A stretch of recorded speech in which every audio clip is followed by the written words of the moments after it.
fiz. Oh my gosh!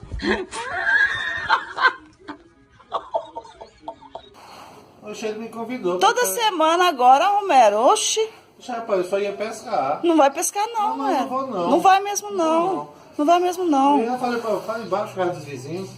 Agora eu não vou ficar desse cabo vassoura, não. Eu não vou porque eu amo você, respeito você, tenho um carinho por você. Tá.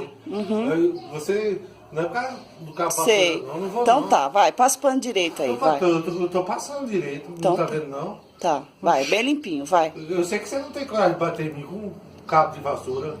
Já falei que eu não vou.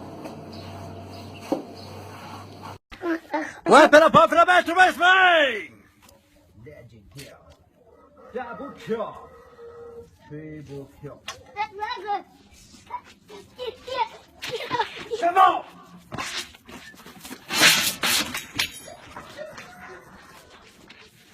Reclama não.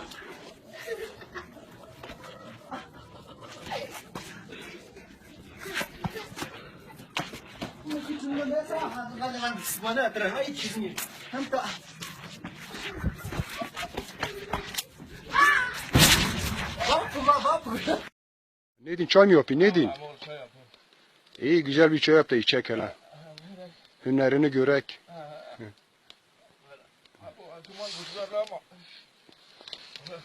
Ya rüzgar var da öyle yanmaz yönünü çevir. Ha öyle biraz yönünü çevir.